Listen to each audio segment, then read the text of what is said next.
The Life Story of Prophet Lut, PBUH. The Prophet Lut, peace be upon him, is mentioned 27 times in the Quran. He lived in the same period of time as Prophet Abraham. Lut was a nephew, son of a brother, to Ibrahim, who accompanied him on one of the stages of his long journey. The story of Prophet Lut's, PBUH, life can be learned from the following hadith. The angels in the guise of handsome young men came to Lut's house and he received them hospitably. The Prophet said, "The Prophet is the Prophet and the Prophet is the Prophet and the Prophet is the Prophet and the Prophet is the Prophet and the Prophet is the Prophet s." When Lut's tribesmen learned of his guests, they began to gather at his house, singly and in groups. They wanted to encroach on their honor and do their disgusting business with them. Lut fenced off the guests from those who entered his house with his daughters, suggesting that they marry women, like all normal people, and leave their filthy occupation behind. But the Sodomites refused, and continued to insist on what their nasty hearts desired. The Prophet Lut found himself in a very difficult and embarrassing position, and wished that he might have a power that would help him and protect him from the attacks and the suffering inflicted upon him by his corrupt tribesmen. At this point, Jibreel told Lut that the real situation was that they were the messengers of Allah and that there was no way these insignificant fools could hurt them or even come near them. Jibreel struck the criminals with his wing, causing them to go blind and run away in terror, like frightened mice, crushing and pushing each other.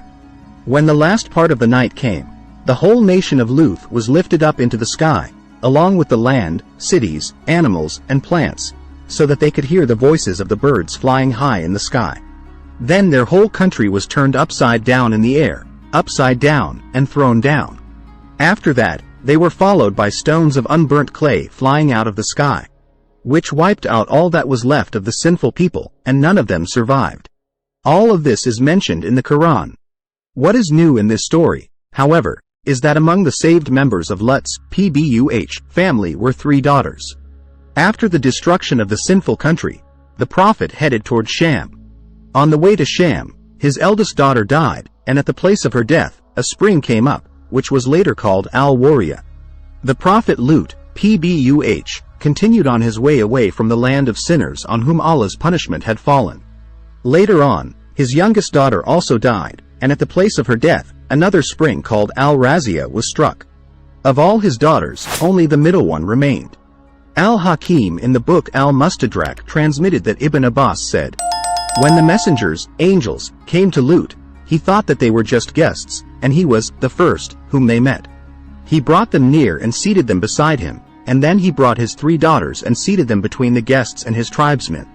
When Lut, peace be upon him, saw that the tribesmen came to his house in haste, he said to them, 'O my people, here are my daughters. They are pure for you. Fear Allah and do not disgrace me before my guests.'" Hud 78. They answered him, "You know that we do not want your daughters. You know what we want." Hud 79. Then Lut, peace be upon him, said, "If only I had the power to overpower you. If only I had a powerful backbone." Hud 80. Then Jibreel turned to him and said, "O Lut, we are messengers of your Lord, and they will not harm you." Hud 81. Ibn Abbas said, "Then they were blinded and ran out of the house in a hurry, crushing each other. And when they came out to the people standing by the door of the house, they said, 'We have come out to you from the most powerful sorcerer. He has taken our sight.' Then, pushing one another, they continued their flight until they reached the village. At night they were raised to a level between heaven and earth, so that they could hear the voices of the birds flying in the sky. Then they were turned over, then stones flew on them, killing all on whom they fell. And those who went out of the village, the stones pursued them and killed them wherever they hid." Ibn Abbas said, "After that he, with his 3 daughters, departed from these lands. When they reached a certain place in Sham, his eldest daughter died and a spring called Al-Wariya appeared in that place. Then they went on, and when they came to a place that Allah wished, his youngest daughter died. And out of that place came a spring called Al-Rajia, and only the middle daughter was left of the daughters." This hadith was quoted by Al-Hakim in his Al-Mustadrak Allah as Sahihain, 2 375. in the Book of Interpretation, interpretation of Surah Hud, and said, "This hadith is authentic according to the terms of al-Bukhari and Muslim, but they did not cite it." Imam al-Zahabi agreed with him in assessing this hadith as authentic, Sahih. Al-Hakim said, "Perhaps a confused person may erroneously classify this and similar hadiths as mawquf. But it is not so, because according to the rules of al-Bukhari and Muslim, if one of the companions comments on the Quran, then his words are considered to be elevated, musnad, to the Prophet, peace and blessings of Allah be upon him, himself. Dead Sea Luta Sea. The historical name in Arabic is Sea of Zor. The Dead Sea is a salt lake without drainage in the Middle East, located between Israel, Jordan and the Palestinian Authority. Sodom and Gomorrah were located at the present-day Dead Sea. Earthquakes caused the earth to fall 400 meters down.